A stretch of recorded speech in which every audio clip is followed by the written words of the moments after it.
43 points, 8 rebounds, 14 assists. But if the Cavs are going to make it out of the East, don't worry about this series, but out of the East and challenge for the actual trophy, well, they're going to need a whole lot of Kevin Love to play the way he did exactly last night. We're running the floor and going right to the touchscreen, Jalen. Let's do that. Absolutely. So I want to take you inside of the box score. This is one of my favorite parts of the show. Of course, the play starts and ends when LeBron James touches the basketball. So George Hill's, the only reason why George Hill brought the ball up, Michelle Beadle, Talk to me.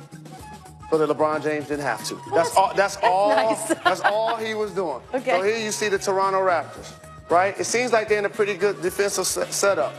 So now when you're LeBron James, he already has his eyes on the fact that you want to get your 2 shooters in an action. So here's Kyle Korver, knockdown shooter. Here's Kevin Love. And they're picking on this guy, Valanciunas. All night. They want to get him out of the paint. So you get your shooter to set a screen here, and you force the defense to make a decision because you know this guy's going to make the right decision. Either Korver's going to be open or Love is going to be open. LeBron James, one of the best passers the league has seen, late pass, is Kevin Love for the easy layup. So now we're going to go to this play. Sideline out of bounds. Great job by Tyronn Lue drawing this up and keeping Valanciunas in the action. Trust me, I've been this guy, B. When you know the play's coming to you. This guy. He's already hugging them. Look, he's not even out of bounds yet, and he's already put. They know what's coming, okay? And LeBron James, look at LeBron acting like, look at, you know how a quarterback looks off? He ain't gonna throw the ball to this guy right now. He's not even moving. Look, got his hands on his knees. He's waiting for this action. And all Kevin Love is gonna do, look, the paint wide open again. Gonna fake up, go back door. And all George Hill gonna do is act like he coming into play, but he barely even comes in bounds. And then you get a backdoor layup. How about picking on Valanciunas, bang, bang. Now we're gonna come where LeBron is the primary ball handler from the top of the floor. And this is a great action, watch this. Kevin Love, the guy that people were criticizing, and rightfully so, because he hadn't been playing well. Again, common denominator. I'm just gonna give him an X, because he's the common denominator. This is a theme. Okay? So now all of a sudden you get the screen action, and now you gotta recover. Of course, you gotta recover. Kevin Love is making shots, right? And LeBron just like, is he gonna shoot it? Do I gotta get back on D? What's gonna happen? Now Kevin Love becomes a playmaker, Bees, an actual decision maker. Look what he does. Give up a good shot to get a great shot, and look, nobody in the paint. That is too easy. To catch LeBron James as he gets the easy dunk. By the way, I just want to point out T-dot. the deflation in the faces of all. That's just a bummer. Love finished with 31 and 11, which normally makes one the star of the game. But he plays with LeBron James, and LeBron decided that last night was the night to unleash a flurry of totally unguardable fadeaways. Look at these. He hit 7 of those. The question I want to ask you guys, right now in the league, is there a harder move to defend than what we watched him do last night?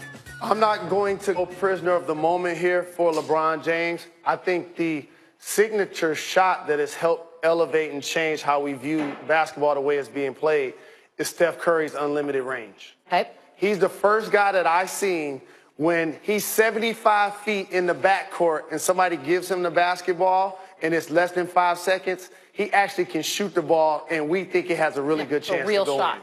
So to me, that's the signature shot in the game. Also, James Harden's step back for 3. That's been unguardable. He has more of those 2 or 3 times more than any other players in the game. Also, KD has a signature shot too. I love the way he catches the basketball, he'll do a jab step, and he'll step back. And if you go for that, he'll go to the basket and dunk it. So I like those 3. And Kyrie Irving, the ability to jump off of both feet, shoot with both hands. I like that. LeBron just unleashed his. His isn't the best by any means just yet, but he's trending in the right direction. The fact that he has one in and of itself is remarkable. And I would say that what is missing from the game right now, and maybe those of us who have loved it for a long time, is notice you did not mention one big man with a power move in that entire conversation. It used to always be Hakeem with the great footwork, Tim Duncan with the great footwork, with you, the fundamentals. Even a big guy like Shaq who would just back people down, knock them into the seats and dunk the ball. That's missing from the game of basketball today. I don't know if those would count as signature moves, but it's something the sport just doesn't have anymore. I would count those as signature moves, wouldn't you? I mean, we equate them with those particular humans. Signature is when I wake up every morning, this is something I can do that can't nobody stop. That's what makes it signature. And something that if you watch it, if you're just watching the silhouette of it, you know who it is. Like if you're a fan and you're watching it and you don't see the names or the numbers, you just sort of see a silhouette, you know exactly who it is making that like move. the MJ. Absolutely, like the fadeaway. MJ. But here's the thing. Over the course of my time watching basketball and just being a fan, there are some people that have had signature shots, some that haven't been duplicated. How about the MJ fadeaway and his turnaround jump shot?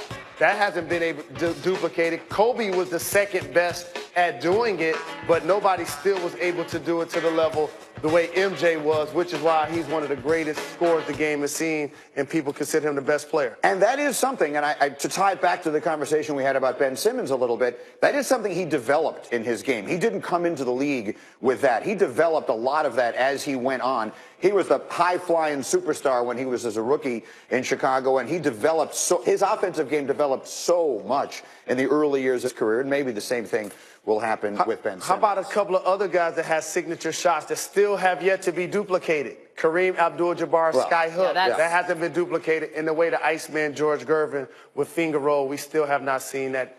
But those moves are trademarked. Can I be the Debbie Downer for 1 second and just ask the question, is it over in the East?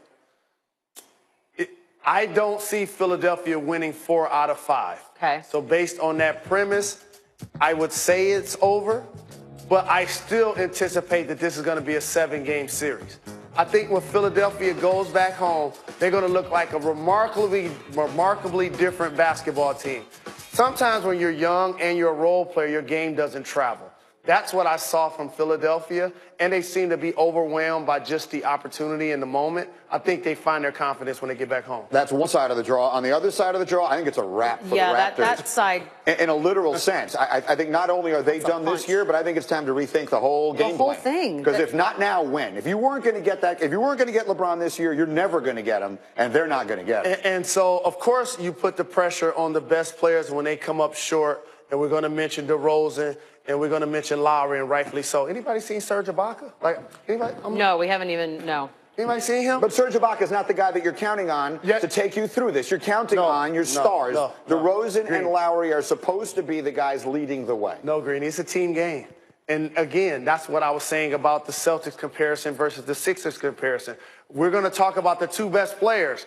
But there are other players that are getting taken advantage of. I just showed you footage of Valanciunas getting taken advantage of. Serge Ibaka not pitchered because he hasn't been effective at all. He hasn't scored in double figures in either game in this series. Which is bad. If you looked at how bad Valanciunas was on the defensive side last night and you still can't get in Serge Ibaka-wise, that's a problem. Because Valanciunas was the topic of conversation the entire night watching that game. Just every single time he was the victim of something. Now I'm watching the game, I'm like, Serge can't be a starting 4 on a contending team. He could be a small ball 5 possibly and or a backup. Like how you perform in the playoffs changes your trajectory. Ask Carmelo Anthony. I'd like you just got that in a second there. Tonight we got a pair of game 3s for you at 8 Eastern. Warriors will take on the Pelicans.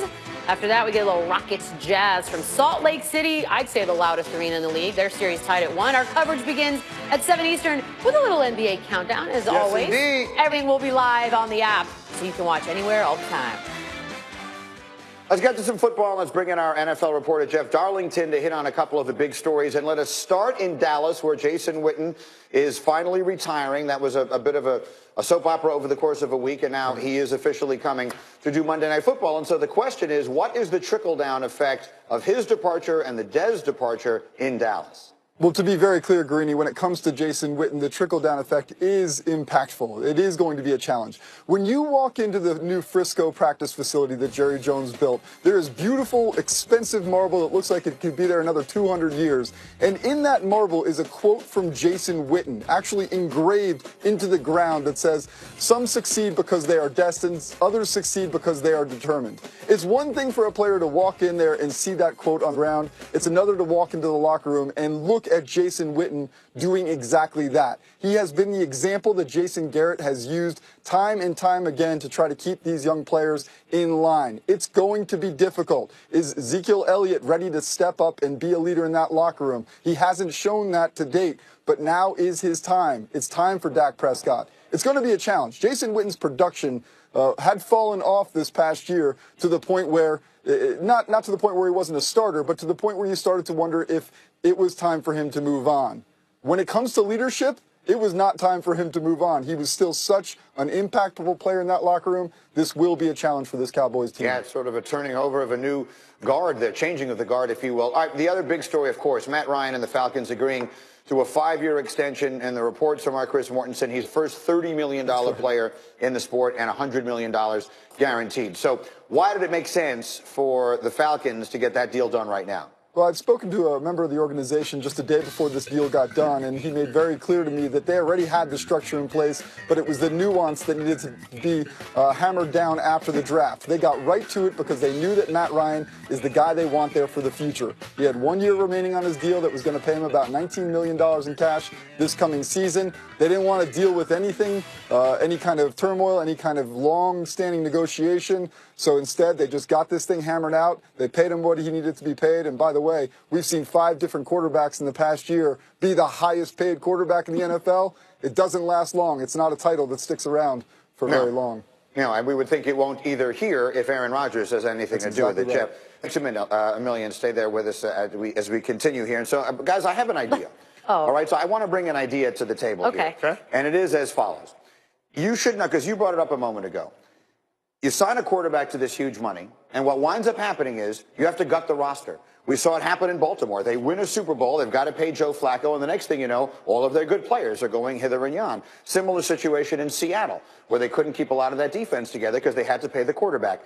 The NFL needs the bird rule, okay? You should not be penalized for developing a great quarterback and wanting to keep him on the roster. And the answer should not be, like Tom Brady, take less money. You should not have to be, the situation should not be set up so that a great player has to take less money in order for his team not to stink. The answer is some sort of exception. Re-sign your own player. Doesn't have to be a quarterback, but your own franchise player. Call it the franchise tag. Change the name of it to something the players will actually like, where you can pay Matt Ryan what he's worth and not have to gut the roster to do it. That's a great idea. So it's one player exempt from the, okay. One player, like a bird exempt. Whoever you want. Exactly what the NBA did, where you could go some percentage over the cap, or however you want to figure that out, in order to keep a great player and not have to gut the roster to do it. I like where you're going here, and the only sports that we have this conversation in are the NFL and the NBA because they have salary caps. So basically what your suggestion is the NFL decide to pay a player more. That's something that they can actually collectively govern and actually fix, but they've chosen not to. And they've chosen to go the franchise tag route, which doubles down, looking like Le'Veon Bell, where really now you're drafting players because you could keep them for 5 years as opposed to not trying to pay them. So they're working in the opposite direction of where you suggest they're going, and I think they should be going in the direction of your idea. What is the downside of your idea? Like, that's what exactly what Jalen is saying. It's going to cost more money. They have a hard salary cap, and so if you're going to pay some player over that, then it is going to be more money that's coming from the owners to the players. It's that simple. It's just more money. There's no other way to look at it. Union. They break the whole thing up. There's a lot to fix. It feels like a fight worth having. So Matty Ice gets his deal, but is that big money worth it for the Falcons? I've got this solution. Peter King will have thoughts on it. He will join us coming up next. That union is garbage. The union is terrible. Like, what are They're they going doing? in the opposite direction of what the bird rights. They're going to franchise tag. They're just like...